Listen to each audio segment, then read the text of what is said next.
Dear children, the topic that we are going to discuss today is notice writing.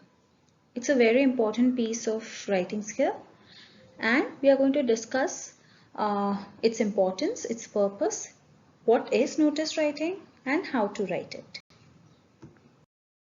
So in this video, we are going to discuss about the definition of notice writing, the purpose of writing a notice, what is the format when you write a notice, and there are certain rules that you need to follow while writing the notice. And I will give you two samples which you can write in your English grammar notebook. So first we start with what is a notice. A notice is a formal means of communication. Yes, when you want to communicate to a larger number of people in a formal way, then you write a notice. It can be written and it can be printed. And basically it is written in order to inform a large number of people about something very important which is about to happen. So for this purpose, this is what a notice is. It can also be written for any upcoming event, and if you want to give out any important information, you can write it about any competition, lost and found. So for all these things, when you write a notice to a targeted audience, to a specific audience, like suppose if it is for lost and found, if it is you lost something in your school, then it is only for the people who are in the school. You don't write the notice for everyone in your society or in your tuition center or whatever.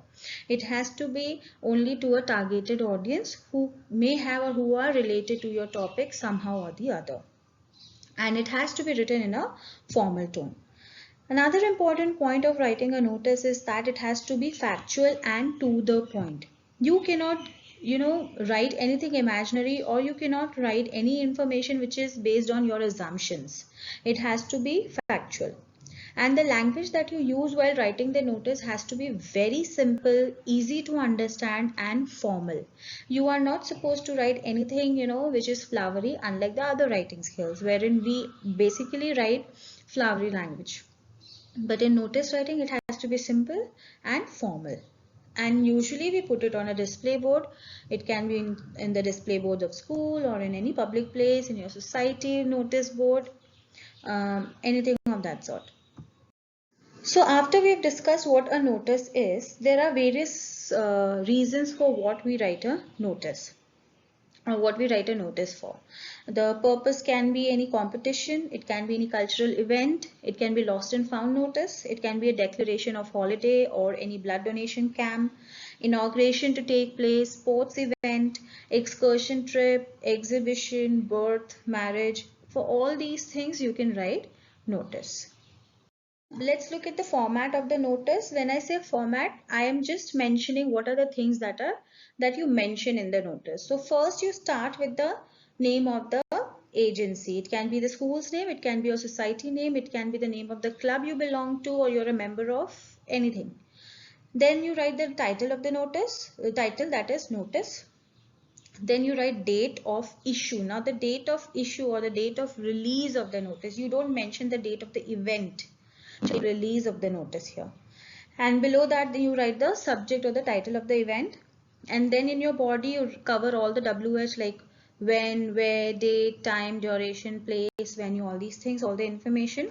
And then your authorized signatory, that is the person who's writing the notice or who has the authority or who's releasing the notice with his or her designation below. So these 5 W's are very important to keep in mind when you write the notice. That is what is going to happen, that is the event, where it will take place, that is the venue, when it will take place, that is the date and time, who can benefit from the information, that is the targeted audience, and whom to contact, that is the undersigned or the authoritative or the authoritative person, the person who has the authority there. Yes. Now this is the format of the notice. You need to copy it down in your English grammar notebook. Now when you write the notice, the first important thing you need to keep in mind is in the center at the top of the notice, you write the name of the issuing agency or the authority. Like I said, it can be the name of your school, society, any club that you are a member of. And then below this, without leaving a line, you write notice in bold letters. All letters should be capital. Then again below notice, without leaving a line, on the left hand side you write the date of the issue or release of the notice. That is when you are releasing the notice. Then below date you have to leave one line, and in the center you write the title, and this title has to be underlined. Below title again you leave a line and you write the body. That is, you are going to mention all the details there: date, time, duration, place, venue. And again you leave a line on the left hand side, you write the name of the authorized signatory, whoever you have to contact to. You are going to write that person's name, and below you can give your signature, which is not mandatory. You may not. And below your signature you will write the designation. Now there are certain guidelines, or there are certain points that you should remember while writing a notice. First and foremost, there should not be any repetition of the information. Suppose you've already provided one information, you should not repeat it again. Second important thing, always and always after writing the notice, draw a box around it, enclose the notice in a box, and make sure when you draw the box, it has to be drawn with a pencil and a scale. It has to be symmetrical and it has to be drawn with a pencil. Your notice should be very short and crisp and to the point. Okay, you should not elaborate it a lot. The word notice should be written in bold, and the title, whenever you're writing the title, it has to be underlined, because these two things need to be highlighted.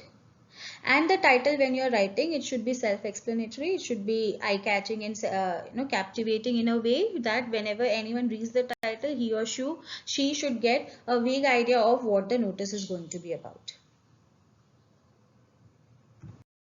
Don't make hypothetical information and facts. Don't write anything based on your assumptions or imagination, and make use of whatever is given in the question. So if I suppose in the question I already provide you with the name of the organization and the date of the event, and maybe the authority signatory, or the person whom you are supposed to contact to, or whoever is supposed to write the notice, then you're supposed to make use of those information if I have already given those information in the question. But suppose I've not given any information of that sort in the question, I've given you only some information about the event and date. Then you can write your imaginary names of the school or the agency and the imaginary name of the person who's writing the notice. But if it is given in the question, you're supposed to make use of that. Next important point is, you're not supposed to give out any personal information. Don't give out your phone numbers or address in the notice. Now make use of all the available information in the question. We have already discussed that. And include all the 5 W's, that is what, why, when, where, who. So whom are you going to write this notice to, or who it is targeted to, where the event is going to happen, when it is going to happen, why it is happening, and what it is, what the event is. Everything you need to write in notice in a short way. And focus on presentation and clarity. It has to be very clear and very neat and tidy. Now when you write notice, try to write in passive voice. Don't write it in active voice. Try to write it in passive voice to give a formal touch to it, formal tone to it. It has to be presented within a box. The word limit should be 40 to 50 words. Now when I say 40 to 50 words, it includes only the body of the notice, not the heading and date. All those things don't count here. Now information must be very clear. It should not be vague, or it should not be very confusing. It should be very clear. No personal pronouns to be used. I, we, all these things you should not use. Okay, you are supposed to keep it very formal.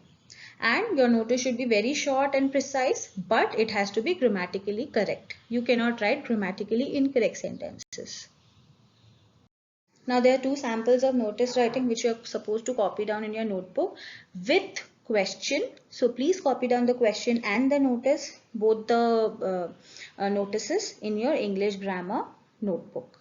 And 2 questions more we are going to give you in your homework assignment, which you are supposed to do on your own.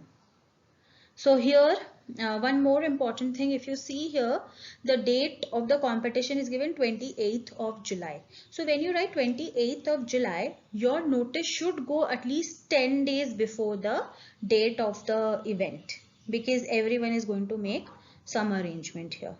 Okay. And important one here, it is also given, a deadline is given for the submission of your name. So your notice should go at least 10 days before the expected submission of the name date. Okay.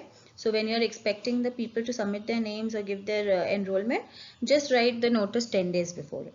But when it is related to lost and found or lost item, if you're writing something which is lost, like suppose you've lost an important document and you're writing a notice, so you've lost it in the past. In that case, the date of release of the notice will be ahead of the date of the lost time, of course. So in your body, whatever you mention, like I lost it on maybe 5th of August, and you cannot issue notice before losing it. So you cannot issue before 5th of August the notice. It has to be issued after 5th of August. So yeah, that's the only difference. So this is sample 1, and there's sample 2 also, which you need to copy in your English grammar notebook. Yes, this is sample question number 2. Copy both the questions and then write it in your English grammar notebook. Thank you, children.